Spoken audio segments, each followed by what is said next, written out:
Do you ever finish a sparring session and think, I did terrible there, I'm not getting any better. What did I even learn from this session?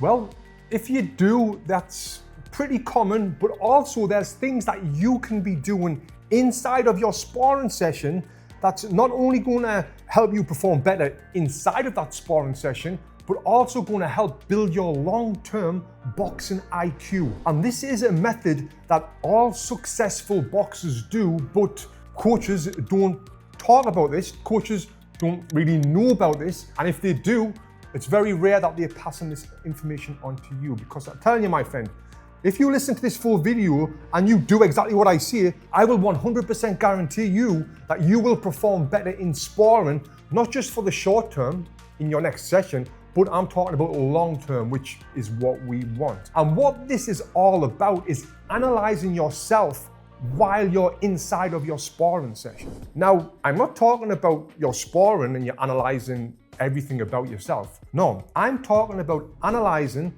something that is not working for you. For example, let's just say you're in there and you're sparring and you throw a jab and it misses. Maybe the guy counter punches you back and you're thinking, oh no, that wasn't very good. Rather than just trying to throw another jab, I want you to think about this while you're in this sparring session. So your jab didn't land. Think about, why did that not land? Was it too slow? Was it too predictable? Did I not have my feet in range? Was it just a sloppy jab? Or did I not really put any thought into throwing a great proper jab?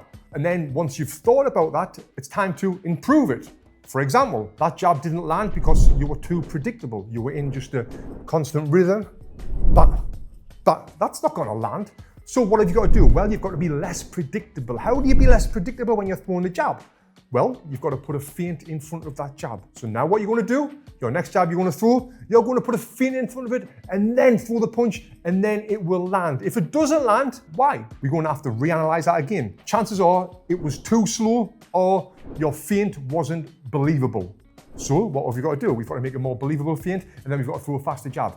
Now, this right here is what all high-level fighters do, but without even having to think about it. We instantly know when we're in there why something didn't work and what we've got to do to make it work. And I say we because if you don't know who I am, I was a high-level fighter. I competed at the Olympics. I was a European champion. I've sparred thousands and thousands of rounds. I was an undefeated professional boxer as well. So yeah, that's what you've got to do. But to be able to do this without having to think about it like high-level fighters do, but first, you've got to think about the analyzation. Then you've got to do it. You've got to think about it, do it, think about it, do it, until you get to the point of being able to do it without thinking about it. And this will come over time. And I'm not just talking about with your offense as well. I'm also talking about your defense. If the guy in front of you is throwing a jab and he's landing a jab, why is he landing that jab? Well, maybe you didn't know when he was going to throw it, which is probably the obvious answer. Why did you not know when he was going to throw it? Was he too fast? Probably not. He was just less predictable. He might have put a feint in front of it. He might have got his feet closer, which again, footwork, very important, getting them feet closer to be able to land any punches. And he might be making these small little steps coming forward, like you see someone like Canelo Alvarez does. He edges that front foot forward till he gets some range and boom, throws that jab. So yeah, analyzing your defense and then thinking about it and doing it is an absolute game changer. Now, two more very important things that I want to leave you with when it comes to improving your boxing IQ in sparring instantly. The first thing is, like I said, is footwork. Having fast feet, getting your feet in range to be able to land punches is key. If you haven't got good footwork, which is your foundations, you are always going to struggle getting your feet in to throw them fast punches. You are always going to struggle getting your feet out of range when punches are coming at you. You're always going to struggle to change the angles. So focusing on specific footwork drills will really help you do that. And there's tons of free videos on YouTube that you can do to learn these footwork drills. I've also got the Boxing Footwork Academy, where I give you the step-by-step world-class drills to be able to improve on your feet. You can either go to boxingfitness.com/footwork or scan here or click the link below and it'll take you through the Boxing Footwork Academy. I guarantee you this will help your feet get better, which will also improve your boxing IQ. Now, the next thing that you can do to improve your boxing IQ is analyzing videos of yourself. Take videos of you sparring and do the same thing that I'm talking about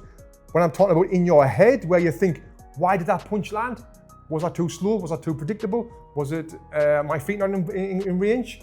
And watch this back on the video.